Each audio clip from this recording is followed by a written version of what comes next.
produk branded mau jual barang reject dengan diskon. Kenapa? Akan merusak brandnya dia. Di pasar akan beredar dan orang yang beli, orang yang lihat kan tidak tahu. Ini barang reject.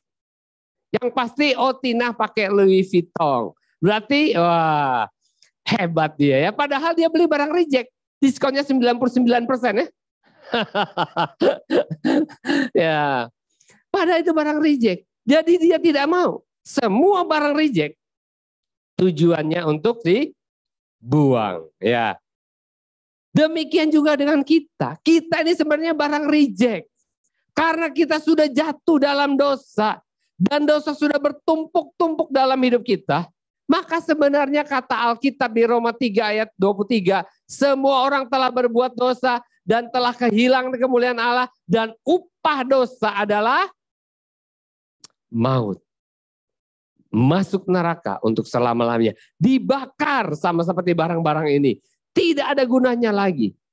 Tetapi karena kasih karunia Tuhan. Karena kasih karunia Tuhan, maka kita bisa diambil kembali dan dikasihi. Next. Nah ini nih. Katanya bagaimana kalau mantan. Barang-barang dari mantan gimana supaya bisa move on. Ya. Katanya kalau barang-barang dari mantan supaya bisa move on, dibakar semua. Ya. Ya, tapi kalau mantannya jangan dibakar, saudara, masuk penjara ya. Di IG dihapus semua foto-fotonya, betul nggak? Ya. Di Facebook dihapus, di IG dihapus, semua dihapus. Karena kalau nggak dihapus nggak bisa move on.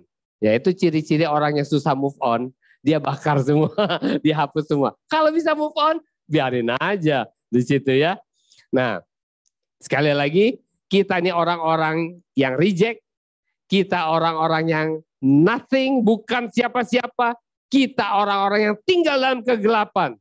Tapi karena kasih karunia Tuhan, kita semua dipindahkan dari gelap kepada terang Tuhan yang ajaib. Ya, saudara bisa bayangkan nggak kalau saudara satu hari ada di dalam satu ruangan yang sangat gelap, gelap gulita, nggak bisa lihat apa-apa. Enak atau enggak? Siapa yang bilang nggak enak? Oh berarti yang lain bilang enak. Enak Pak, ngapa-ngapain nggak ada yang lihat loh. Emang mau ngapain? Dan bisa apa? Bisa apa kalau nggak ada yang lihat tuh mau apa? Mau nyopet juga nggak kelihatan gitu loh ya. Nggak kelihatan apa-apa. Tinggal dalam kegelapan itu pasti paling tidak enak. Ya, apa saudara ingat? Beberapa tahun yang lalu ada seorang wanita yang pernah bersaksi di sini. Ya, bersaksinya sih lewat video, tapi orangnya hadir. Dia pernah koma. Waktu dalam kondisi koma sambil dia dicuci darah, saya dan kukunya, omnya, mendoakan wanita ini. Umurnya belum tua, masih 30 lebih. Dalam kondisi koma, kita doakan dia. Dan waktu saya berdoa untuk dia, 2 kali dia membalikkan kepalanya, tanpa diketahui kukunya, tanpa diketahui suaminya, melotot sama saya. Ya, nah, saya jadi tahu pasti ada kuasa kegelapan di dalamnya. Setelah selesai mendoakan, saya bicara sama kukunya. Saya bicara, nanti kalau dia bangun, ajak terima Yesus. Dan saya kasih tahu caranya. Dan betul, saya doakan itu sekitar jam 4, jam 5. Sekitar jam 7:30, 8 malam, wanita ini sadar, siuman. Dan ketika dia siuman, dia lihat II-nya dan dia langsung bilang apa? Aku mau jadi Kristen. Dan II-nya kaget karena dia bukan Kristen dan benci sama orang Kristen. Kenapa bangun-bangun bisa jadi Kristen? Dan waktu saya tanya, saya dipanggil, saya ketemu, dia bilang, saya merasa saya ada satu tempat yang betul-betul gelap, sama sekali tidak bisa lihat apa-apa, dan saya sendirian, dan saya merasa sangat takut. Saudara, Alkitab berkata, neraka itu penuh dengan api, tapi gelap. Bukan terang benderang seperti sekarang. Bukan karena ada api unggun jadi terang, bukan. Tempat yang sangat gelap. Tapi apinya tidak pernah padam, ulatnya tidak pernah mati. Dan orang ini, dia bilang dia ada di tempat yang sangat gelap, tidak bisa lihat apa-apa, dia sendirian. Di tempat gelap ada orang pun dia nggak bisa lihat. Dan dia sangat ketakutan. Jadi jangan pikir kalau di neraka itu banyak temannya, nggak apa-apalah. Banyak temannya, ya enggak. Dan dia bilang dalam kondisi yang begitu takut gelap, tiba-tiba ada sebuah terang. Dan terang itu menghampiri dia. Ketika terang itu menghampiri dia, dia tahu kalau itu adalah Yesus. Dan terang itu memberikan rasa damai, tenang, aman ya ke dalam dirinya.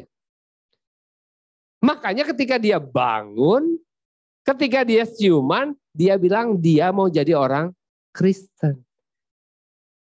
Saya tanya sama dia, dari mana kamu tahu terang itu adalah Yesus? Nggak tahu. Apakah terang itu berupa wajah? Bukan. Berupa jubah?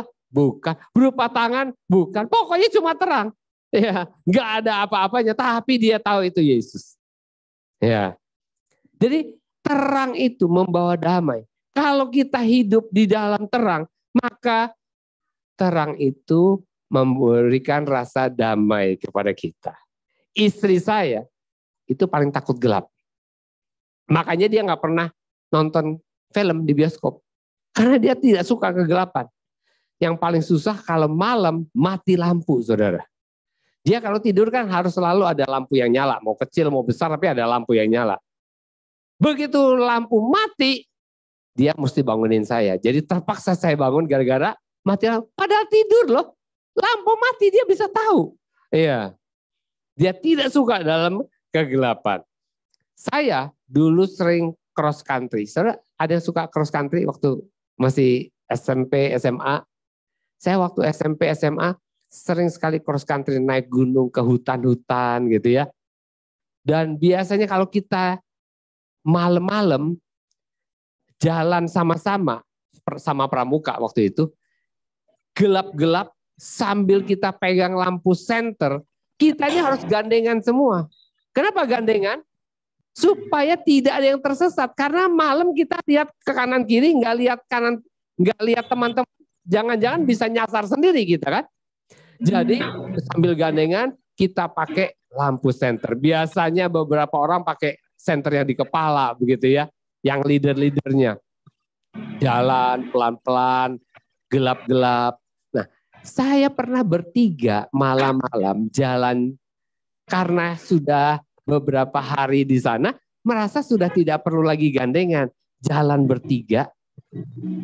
Tiba-tiba teman saya yang kita bertiga gini, teman saya yang di tengah tiba-tiba hilang, saudara. Kita berdua kaget, kemana? Ya, teman kita satu ini kemana? Kita panggil-panggil, nggak ada suara. Wih, langsung, wah, apa ada diambil setan, apa-apa gitu ya. Karena dulu saya belum Kristen juga, ya. Jadi kita ketakutan. Lalu kita panggil-panggil, kita pakai senter, kita cari-cari, mundur pelan-pelan. Ternyata itu jalan, di tengah tempat dia jalan, itu lubang, saudara. Dia masuk ke dalam, dan sampai di dalam, dia juga syok. Karena syok, dia nggak teriak. Dia masih bingung, aku ada di mana ini? Ya, dia tiba-tiba masuk ke dalam, diam di dalam. Sampai dia sadar, barulah dia teriak-teriak panggil. Dan karena atasnya rumput semua, suaranya kecil sekali. Dan hutan kan banyak suara ini, suara itu. Jadi suaranya hampir tidak terdengar. Untungnya kita ini memang cari, kita pasang telinga. Makanya kita bisa dengar. Nah, akhirnya dengan tali kita angkat dia keluar. Ya, jadi kembali lagi ke laptop. Jadi tempat yang gelap itu, walaupun kita ada di tempat yang gelap, bisa lakukan apa saja, tapi tempat yang gelap adalah tempat yang tidak nyaman. Dan Tuhan memindahkan kita dari gelap kepada terang yang ajaib. Apa tujuannya? Apa tujuannya kita pindahkan dari gelap kepada terang yang ajaib? Yang pertama, tujuannya jelas supaya kita bisa melihat. Bagaimana kita bisa melihat di dalam gelap? Makanya kita dibawa kepada terang supaya kita bisa melihat. Walaupun saudara punya mata, kalau di dalam gelap gulita, saudara tidak bisa melihat. Beda dengan mungkin serangga, ya, mungkin nyamuk bisa lihat ya, karena kalau kita matiin lampu juga nyamuk tetap nguing-nguing ke sana ke sini ya. Ya, tapi kita tidak bisa. Kita tidak bisa melihat dalam gelap walaupun kita punya mata. Dan Tuhan mau supaya kita bisa melihat. Apa yang kita lihat? Tuhan mau kita melihat betapa baiknya Dia. Betapa besarnya Tuhan. Betapa Tuhan itu ajaib. Betapa Tuhan itu mengasihi kita. Tuhan mau kita melihat perbuatan-perbuatan yang ajaib dan besar. Bukan hanya itu, Tuhan mau, kalau kita baca di dalam The Message tadi, dia bilang, the night and day difference He made for you.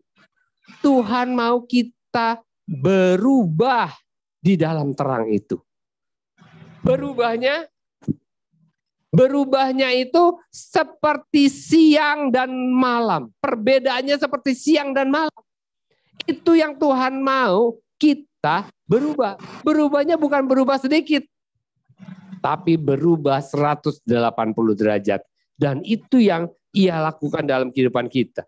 Dan setelah kita mengalami perubahan, Tuhan akan mengutus kita kembali ke dalam gelap, tetapi sekarang bukan lagi untuk menjadi sama seperti gelap, tetapi supaya kita menjadi terang di dalam kegelapan, atau kita menjadi penerang atau illuminator. Jadi kita ini disuruh Tuhan menjadi terang di tengah-tengah kegelapan. Dan yang kita lakukan apa? Melakukan perubahan. Orang bisa melihat perubahan yang ada di dalam diri kita. Roma 12 ayat yang kedua.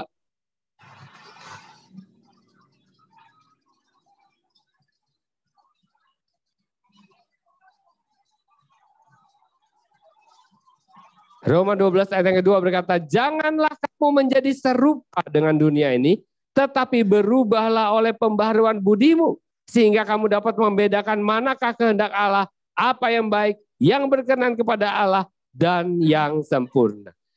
Eklesia, orang-orang yang dipanggil keluar, masuk ke dalam terang, dan diubahkan kata-katanya, budayanya, cara berpakaiannya, cara hidupnya, semuanya diubah oleh Tuhan. Kenapa bisa berubah? Kalau saudara baca Yehezkiel 36 ayat 25-27, Tuhan bilang, aku akan memberikan kepadamu air yang jernih, yang akan mentahirkan kamu dari semua kenajisanmu. Aku akan mentahirkan kamu. Dan kamu akan kuberikan hati yang baru, dan roh yang baru di dalam batinmu. Dan aku akan menjauhkan daripadamu hati yang keras, dan kuberikan kepadamu hati yang taat. Itulah sebabnya hidup kita akan berubah di dalam terang. Ketika kita berjumpa dengan Tuhan, kita menikmati terang itu, maka hidup kita semua akan diubahkan. Dan setelah kita berubah, kita akan diutus kembali. Siapakah terang itu? Tuhan bilang, aku telah terang dunia. Selama aku ada di bumi, di dunia, akulah terang dunia, kata Tuhan. Tetapi setelah dia naik ke surga, dia mencurahkan Roh Kudusnya kepada eklesianya, Maka Matius 5 ayat 14 berkata, kamu adalah terang dunia. Kota yang terletak di atas gunung tidak mungkin tersembunyi. Tuhan mau supaya setiap kita menjadi terang dimanapun kita berada. Di tempat pekerjaan kita, Tuhan kepingin kita melihat, orang melihat kita berbeda.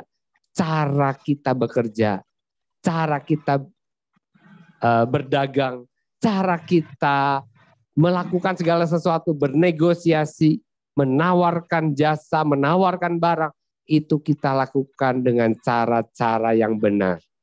Dan itu yang membuat orang suka dan orang juga mau mengalami perubahan sama seperti kita. Kalau orang itu di dalam gelap, saudara,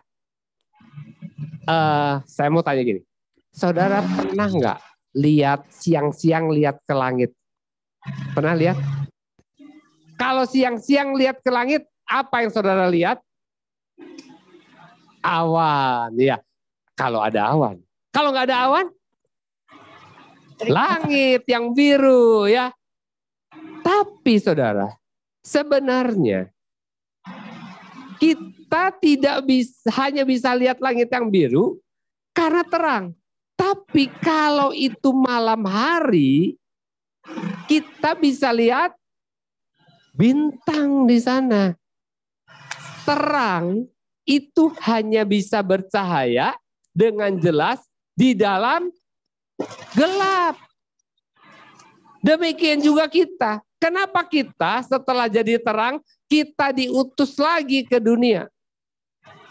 Supaya kita bisa menerangi dunia. Dan dunia akan melihat kita sama seperti kita malam-malam lihat bintang-bintang. Lihat bulan. Kenapa? Karena kitalah terang dunia. Dan dunia ini adalah dunia yang gelap. Dan kita diutus untuk menjadi terang. Otomatis terang dan gelap itu beda kan? Kalau sama jelas nggak kelihatan. Sama-sama terang juga nggak kelihatan. Kita seringkali sama-sama di dalam gereja. Ya, sering berantem nggak? Sering berantem di dalam gereja ya. Tapi kalau orang di luar yang belum Kristen lihat gereja, sama semua kelihatannya terang. Ya, anak-anak terang. Begitu dia masuk di dalam baru dia tahu saling gontok-gontokan.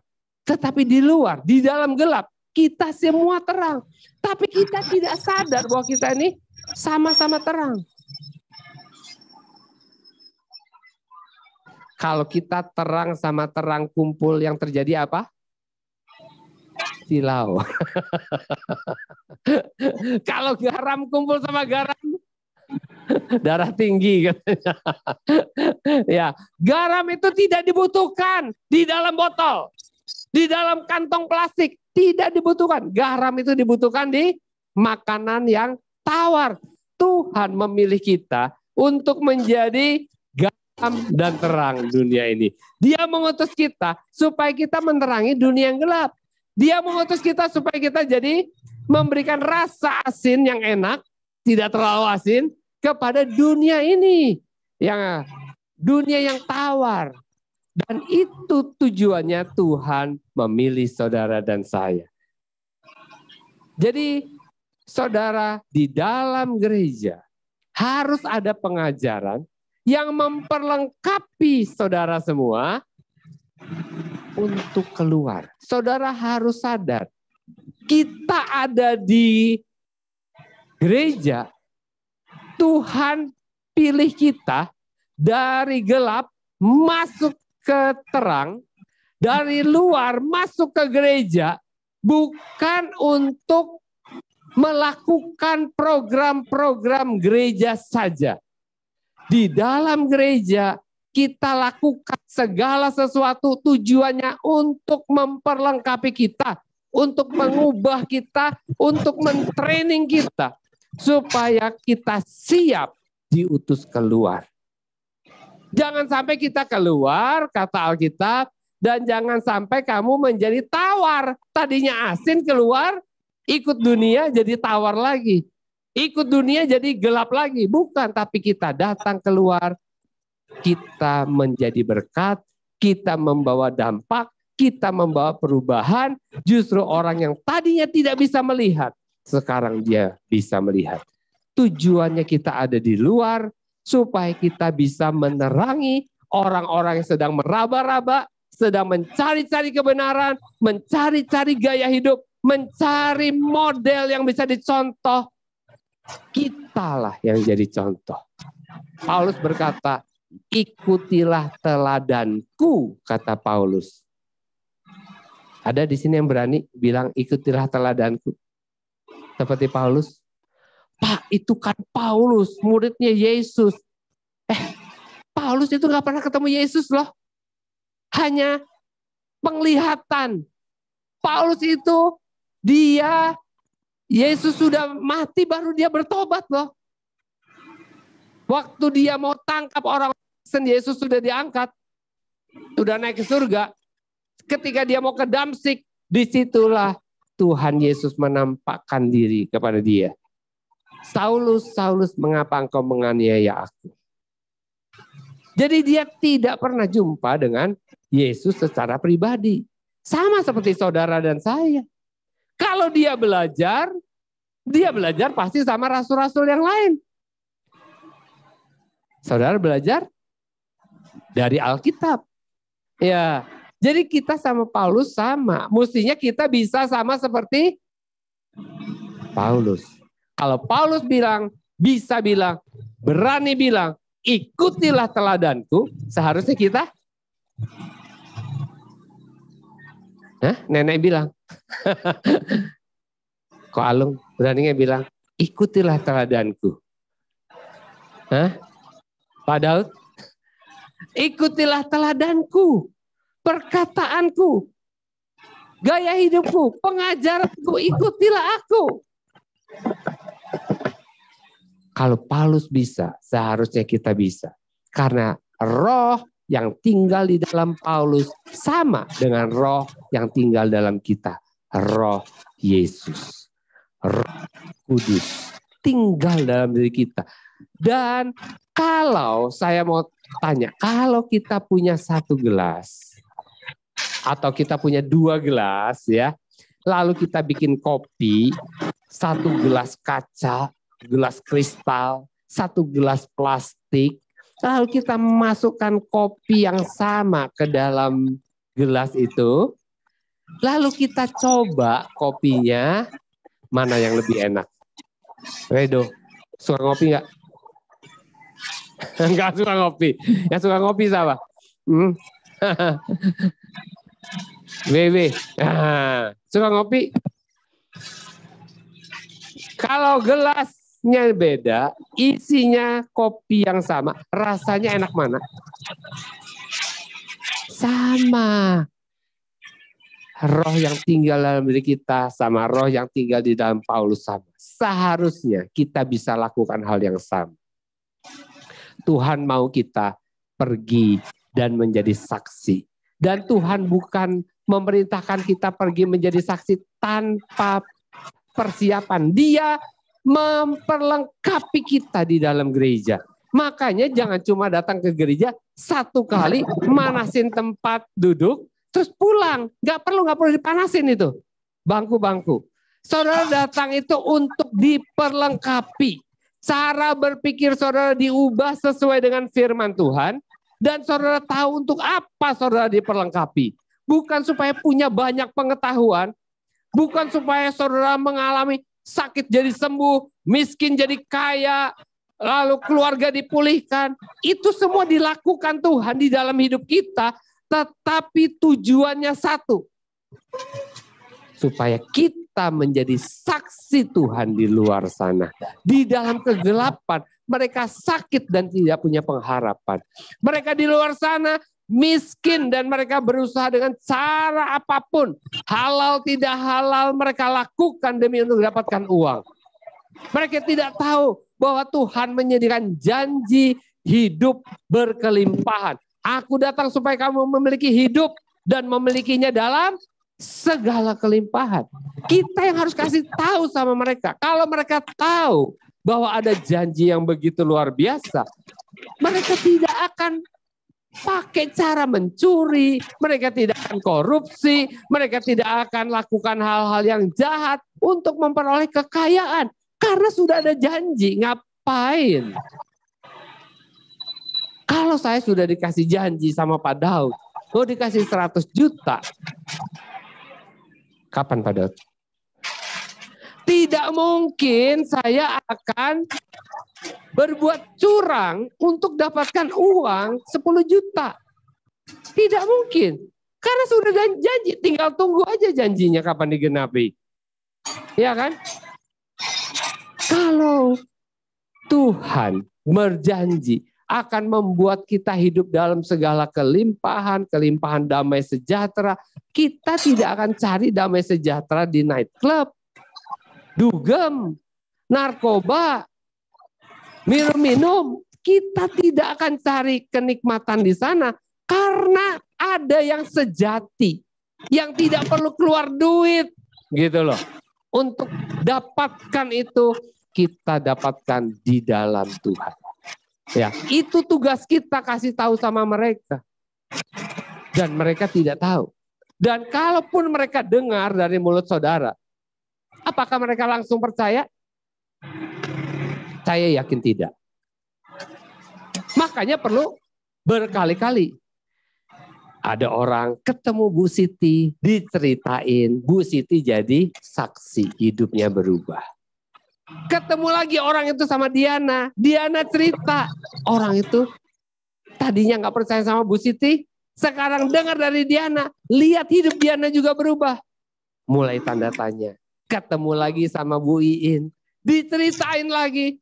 Orang itu mulai bimbang hatinya. Ketemu lagi sama Ko Aming, diceritain, orang itu percaya dan menerima Yesus karena ada banyak orang yang bersaksi kepada dia. Untuk itulah saudara dipilih. Untuk itulah kita disuruh pergi keluar supaya kita menjadi saksi Tuhan yang hidup. Dan melalui itu semua nama Tuhan dipermuliakan. Ada banyak orang akan dibawa datang kepada Tuhan. Dan terang itu akan semakin lama semakin banyak. Kalau terangnya semakin banyak, otomatis tambah terang. Kenapa kita pasang lampu begini banyak? Karena kalau satu kurang. Perlu banyak supaya terang. Kita semua dipilih sama Tuhan begini banyak. Supaya kita semua pergi keluar. Supaya dunia yang gelap ini jadi terang. Dan itu yang Tuhan mau. Ingat baik-baik. Khotbah minggu lalu. Kita diciptakan for a mission. Untuk sebuah misi. Dan misinya itu menjadikan dunia yang gelap ini menjadi terang. Gara-gara kita. Dunia memang gelap. Kita memang kecil terang kita. Tapi lilin itu dipasang ketika lampu mati. Ada Pak, lilin juga dipasang terang-terang. Waktu ulang tahun. Iya, tapi kan untuk ditiup. Ya, untuk dimatiin lagi kalau siang-siang. Kalau terang-terang dinyalain untuk dimatiin. Tapi kalau gelap, dia akan dipelihara. Supaya tetap menyala. Karena itulah yang menjadi orang semua tertuju kepada terang. Kita harus tahu. Tanpa saudara sadari. Kalau saudara sudah bertobat dan lahir baru. Saudara, kemanapun kita pergi, kita berjalan. Tanpa kita sadari. Semua mata melihat kepada kita. Kenapa dia lihat sama kita? Karena kita terang. Kalau gelap, apa yang mau dilihat? Ada 10 orang juga keliling-keliling juga kita diam aja. Kenapa? Nggak kelihatan gelap. Tapi kita terang dan kita menjadi trendsetter. Kita menjadi standar buat orang-orang untuk mengenal Tuhan. Itulah sebabnya hidup kita harus mengalami perubahan. Perubahan seperti apa? Seperti siang dan malam. Dari gelap menjadi terang. Orang-orang bisa melihat perbuatan-perbuatan yang baik. Tuhan bilang, hendaklah kebaikan hatimu diketahui semua orang. Karena Tuhan kepingin kita menjadi terang dimanapun kita berada. Mari kita datang kepada Tuhan. Bapa, terima kasih. Engkau begitu baik. Engkau menentukan kami menjadi terang bagi bangsa-bangsa yang tidak mengenal Allah. Supaya keselamatan sampai ke ujung bumi. Terima kasih buat kepercayaan yang Tuhan berikan kepada kami. Terima kasih buat fasilitas-fasilitas yang Tuhan lakukan dalam hidup kami. Terima kasih buat otoritas rohani yang Tuhan berikan kepada kami. Supaya ketika kami pergi keluar, kami tidak merasa takut. Kami tidak sendirian karena Kau menyertai kami. Terima kasih Tuhan. Pimpin kami supaya bisa memberitakan kabar kepada orang-orang yang ada di luar sana. Supaya mereka tahu, walaupun mereka orang-orang yang terbuang, tetapi mereka diterima oleh Tuhan. From rejected to accepted. Walaupun mereka bukan siapa-siapa, tetapi Engkau mau mengangkat mereka menjadi umat kesayangan-Mu. Umat milik-Mu sendiri Tuhan. Dan mereka tidak akan lagi hidup dalam kegelapan, tapi hidup di dalam terang. Terima kasih Bapa, di dalam nama Tuhan Yesus kami sudah berdoa dan mengucap syukur. Haleluya. Amin. Tuhan Yesus memberkati kita semua.